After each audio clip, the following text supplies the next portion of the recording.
मैंने अपने boyfriend walker को गिटार पकड़े देखा और मैं गर्व से भर गई। यहाँ आने के लिए हमने कितनी मेहनत की थी, खासकर मैंने। आखिरकार दुनिया में वापस आ गई थी। मैं फिर से पहले जैसी हो गई थी, कॉन्फिडेंट, खुश और आजाद। वॉकर ने मेरी तरफ इशारा किया और माइक पर बोला, कहते हैं कि जब सच्चा प्यार मिले तो समझ नहीं आता क्या हुआ है।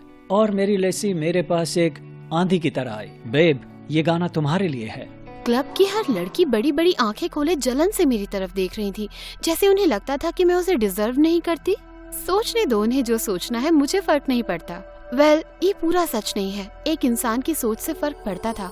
बैक्स, वॉकर की छोटी बहन और मेरी बेस्ट फ्रेंड। जब वॉकर और मैं साथ हुए तो मुझे यकीन था कि एक हाथ बॉयफ्रेंड मिला और दूसरी हाथ दोस्त खोई। मुझे शुरुआत से शुरू करना चाहिए, पर पहले प्लीज लाइक और सब्सक्राइब करें। इसकी शुरुआत हुई जिस दिन हम जन्मे। हाँ, हम बैक्स और मैं एक ही दिन पैदा हुए, एक ही हॉस्पिटल में। हमारे पेरेंट्स पड़ोसी थे और हमारी माँ बहुत अच्छी दोस्त। जल्द ही वो दोनों प्रेग्नेंट हुई, एक ही साथ। यकीन नहीं होता हम जल्द ही बच्चों से मिलेंगे। हाँ, मुझे यकीन है ये दोनों बेस्ट फ्रेंड बनेंगे। बैक्स की मॉम ने जैसे भविष्यवाणी कर दी थी, क्योंकि वो बिल्कुल सही थी।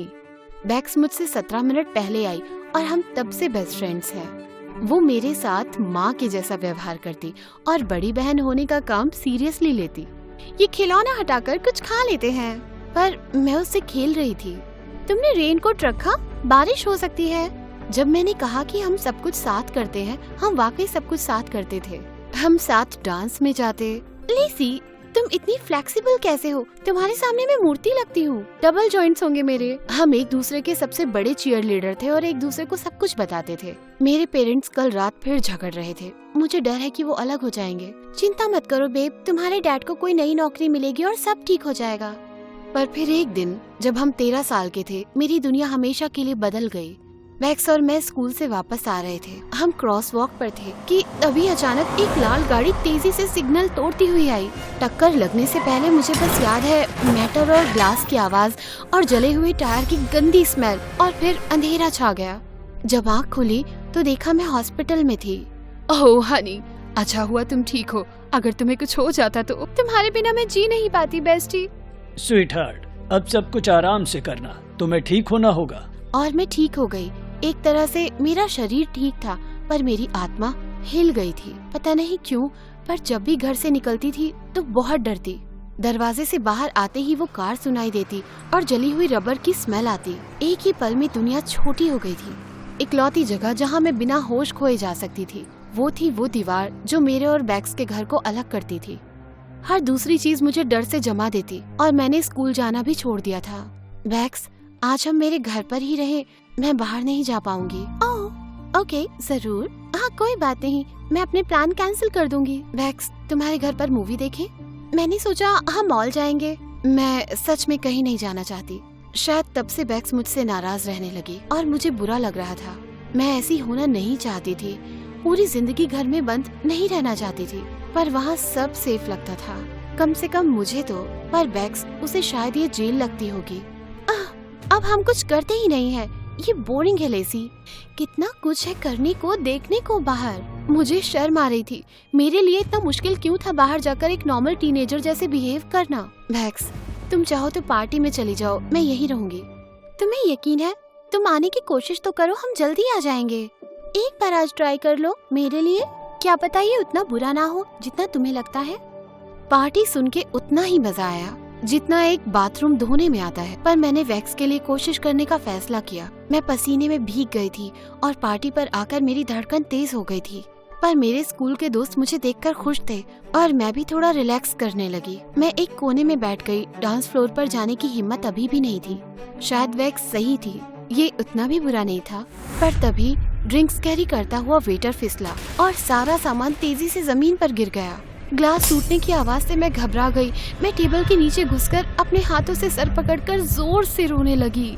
अचानक वहाँ शांति छा गई और बैक्स ने मुझे निकालने की कोशिश की, पर मैं हिल भी नहीं पा रही थी। हार कर उसने मुझे लेने के लिए मेरे पेरेंट्स को बुलाया। लेसी, मुझे माफ कर दो, मुझे पता नहीं था। मैंने तुमसे कहा था कि मैं बाहर नहीं जा सकती, और अब चीजें और बिगड़ गई हैं। सबको लगता होगा कि मैं पागल हूँ। मैं तुम्हें रोक नहीं रही हूँ बैक्स, तुम्हें पार्टी में जाना है तो जाओ, मैं बुरा नहीं मानूंगी। ठीक है फिर मैं जाऊंगी। कुछ दिनों बाद मैं बैक्स के घर गई, पर उसकी जगह उसका भाई वॉकर मिला। वो मुस्कुराया और उसके गाल के डिम्पल से मेरा ध्यान भटक गया। हे लेज, बैक्स यहाँ नहीं है। वाओ, वॉकर इतना हॉट कब से हो गया? वो अक्सर गैरेज में अपने बैंड की प्रैक्टिस करता था। वो काफी बदल गया था। हाँ, मैं भूल गई थी कि वो बाहर गई है। कुछ हुआ है क्या? थोड़ी उदास लग रही हो। मैं बस बोर हो गई हूँ। हाँ, मैं भी। अंदर आओ। यहाँ से सब शुरू हुआ।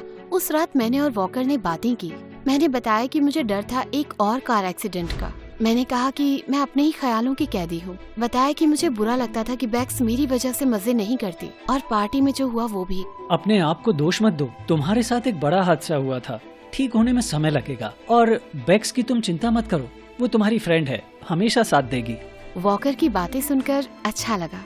सही कह रहे हो वॉकर, पर मैं भी क्या करूँ? कभी कभी लगता है कि जैसे मैं दूसरे प्लेनेट से आई हूँ। पक्का स्कूल में तो सब मुझे बिल्कुल पागल समझते होंगे। तो तब वॉकर ने अपना गिटार उठाकर बजाना शुरू कर दिया।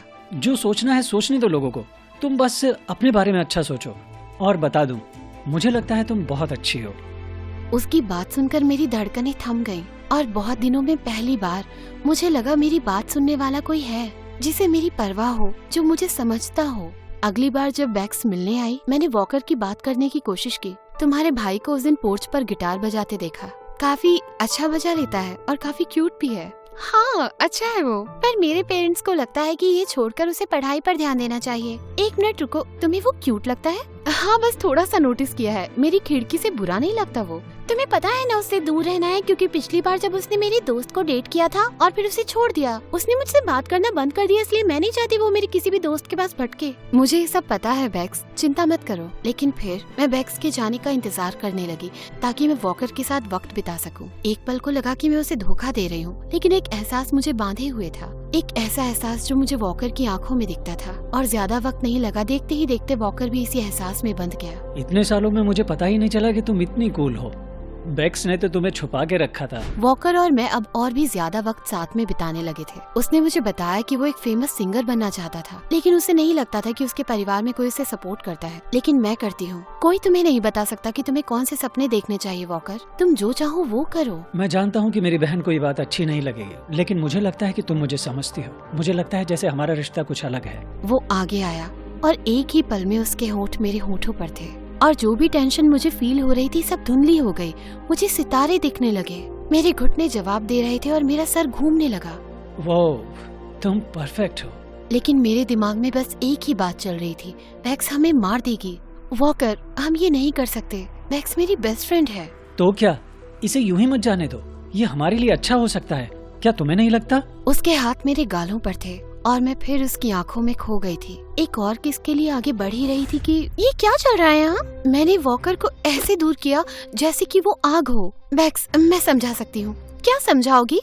कि कैसे तुम मेरे भाई के ऊपर गिरी पड़ी जा रही हो? मैंने तुम्हें बताया था कि ये मुझे कतई मंजूर नहीं। वही रहो। ऐसा लग रहा है जैसे तुम दोनों ने मुझे धोखा दिया है। मैं तुम दोनों को देखना भी नहीं चाहती, कभी भी नहीं। बैक्स वहाँ से भाग गई और मुझे ऐसा लगा जैसे मेरा दिल टूट गया हो। मैंने वॉकर की तरफ देखा, लेकिन मेरे दिल में इतना दर्द था कि मैं कुछ बोल ही नहीं पाई, और मैं वहाँ से भाग गई। मैं घर भागकर अपने बेडरूम में पहुँच गई और फिर वहीं रही कई दिनों, हफ्तों तक। मैंने बैक्स को बहुत मिस किया, और मैं ये मानना तो नहीं चाहती, पर मैं वॉकर को भी मिस कर रही थी। हनी, ये तुम्हारी सेहत के लिए ठीक नहीं है। तुम्हें बाहर जाना ही होगा। मैं कहीं नहीं जाना चाहती हूँ। मैं इसी बिस्तर में रहना चाहती हूँ और चाहती हूँ कि ये कंबल मुझे निगल जाए। नहीं, तुम्हें बाहर गार्डन में ताज़ी हवा खाने जाना ही होगा। और ये रिक्वेस्ट नहीं, ये ऑर्डर है मेरा। उनके लहजे से मैं समझ गई थी कि वो कुछ नहीं सुनने वाली हैं। तो मैं अपने गार्डन की ओर चली गई अपने फोन, ब्लैंकेट और विद्वेश के साथ। और तभी मुझे बैक्स दिखी अपने वर्कआउट के कपड़ों और जूतों में। उसका ध्यान उसके फोन पर था। वो सड़क पर चलने लगी और तभी मुझे कार की आवाज सुनाई दी और फिर कार दिखाई दी। बैक्स, ध्यान से। हाँ, कहीं मैं कार के नीचे न आ जाऊँ, ये सोचकर मेरा गला सूख गया। लेकिन कहीं बैक्स कार के नीचे न आ जाए, ये तो मैं सोच भी नहीं सकती थी। मैं इतनी तेजी से बैक्स पे लपटी कि हम दोनों एक दूसरे को घूरते रह गए और कुछ कह नहीं सके। लेसी, तुमने मुझे बचा लिया, और नहीं तो क्या। मैं तुम्हारे बिना जी नहीं सकती बेस्टी। तुम ही मेरी बेस्ट फ्रेंड हो। मैं वॉकर को किस नहीं करना चाहती थी बैक्स, पर उसके साथ मुझे अकेलापन फील नहीं होता। बैक्स को बुरा लग रहा था। वॉकर ने मुझे सब बता दिया है। उसने कहा कि तुमने उसके म्यूजिक को सपोर्ट किया। उसने मुझे बताया कि तुम उसके लिए एकदम कविता की तरह हो। और मुझे माफ कर दो, मैं एक अच्छी दोस्त नहीं बन सकी। मुझे तुम्हारी खुशी के बारे में सोचना चाहिए था। मैं चाहती हूँ कि तुम खुश रहो। वॉकर तेजी से निकला और भागता हुआ हमारे पास पहुँचा। लड़ना बंद करो, तुम लोग दोस्त हो। हम लड़ नहीं रहे, सुलह कर रहे हैं। अगर तुम दोनों साथ में खुश हो तो मैं भी यही चाहती हूँ कि तुम दोनों खुश रहो। बैक्स, तो क्या इसका मतलब है? इसका मतलब है कि लेसी फिर से तुम्हारी कविता बन सकती है। इतना कहकर बैक्स हमें वहाँ छोड़कर चली गई। वॉकर, मैं मेरी गर्लफ्रेंड बन जाओ। अब कोई सीक्रेट नहीं और छुपने की जरूरत भी नहीं। हाँ, 100% हाँ। तुमने मुझे खुद पर भरोसा करना सिखाया है। तुमने भी मुझे ये सिखाया है वॉकर। मुझे अब खुद पर विश्वास है। लगता है कि मैं कुछ भी कर सकती हूँ। कुछ भी? कुछ भी। वॉकर ने आगे बढ़कर अपने हाथों में मेरा हाथ लिया। क्या तुम मेरे पहले गिग के लिए आ जाओगी? वो कल है, अगर तुम तैयार हो तो। मैं बहुत वक्त से स्कूल जाने के अलावा अपने घर से निकली ही नहीं थी, लेकिन जब मैंने वॉकर की आंखों में उम्मीद देखी तो मुझे लगा कि उसे मेरे सपोर्ट की जरूरत है। हाँ, मैं ये कर सकती हूँ।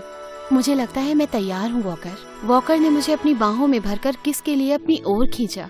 बैक्स खुशी से चीखी और मुझे हग करने लगी। क्या बात है बेबी, मेरा भाई अपना सपना जी रहा है।